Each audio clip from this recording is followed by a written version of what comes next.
بسم اللہ الرحمن الرحیم الصلاۃ والسلام علیک یا رسول اللہ وعلی آلہ وصحبہ یا حبیب اللہ صلی اللہ تعالیٰ علیہ وسلم۔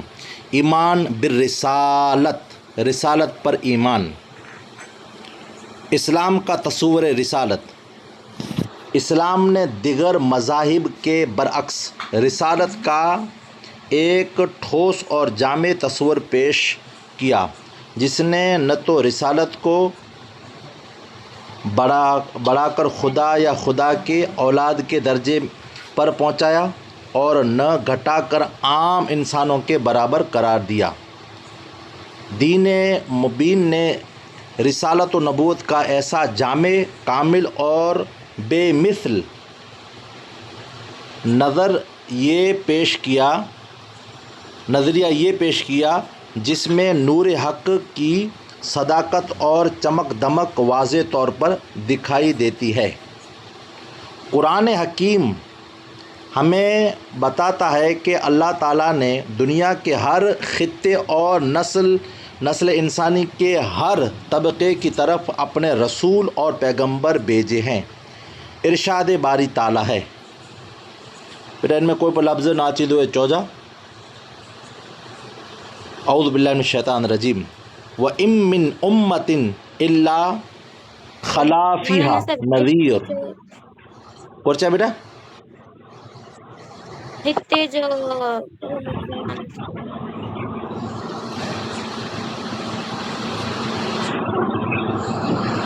ہر خطے و نسل خطے جو پائیں باسم لفظی معنی کرتے ہیں۔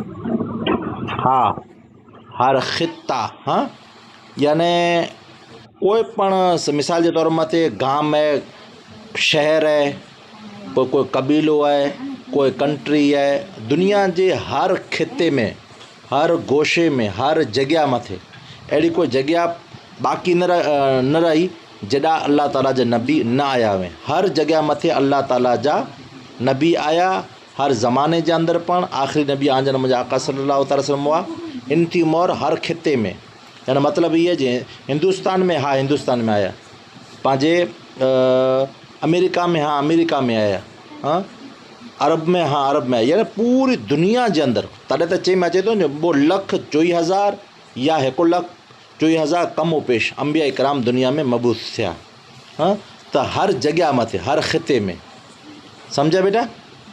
جی جی۔ تانا قرآن مجید جی آیت مقدسہ تعوذ پڑھوں تو اعوذ باللہ من الشیطان الرجیم بفضل بسم اللہ الرحمن الرحیم۔ کدھر گئی؟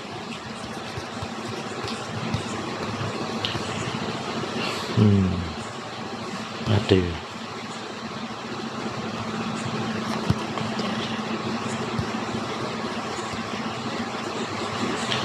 وَإِن مِّنْ أُمَّةٍ إِلَّا خَلَا فِيهَا نَذِيرٌ۔ سورہ فاطر، سورت نمبر 35 اور آیت نمبر 24۔ اور کوئی امت نہیں مگر اس میں کوئی نہ کوئی آگاہ کرنے والا ضرور گزر چکا ہے۔ قرآن کریم کی یہ آیت رسالت کے عام ہونے کو بیان کرتی ہے، جس کا مفہوم یہ ہے کہ قرۂ ارضی کا ہر وہ خطہ، نرے گنائن جو کو بیٹا سوال پوچھا ون ان جو مفہوم ان میں ہے نرے گنجا، ہر قرۂ ارضی کا وہ خطہ جہاں چند انسانوں نے مل کر کوئی معاشرہ تشکیل دیا ہے، کسی دور میں اللہ تعالیٰ کی طرف سے آنے والے انبیاء کرام کے فیضان سے خالی نہیں رہا، بالآخر قیامت تک کے تمام ادوار، دور جی جمع ہے تمام ادوار کے لیے خاتم الانبیاء سرور کون و مکان فخر موجودات صلی اللہ علیہ وآلہ وصحبہ وسلم کو مبعوث کر دیا گیا، بھیج دیا گیا، اور وہ دنیا کے سب سے عظیم انقلاب اور سب سے بڑے دین کے بانی قرار پائے۔ ارشاد خداوندی ہے، تبارک الذی نزل الفرقان علی عبدہ لیکون للعالمین نذیرا۔ سورہ الفرقان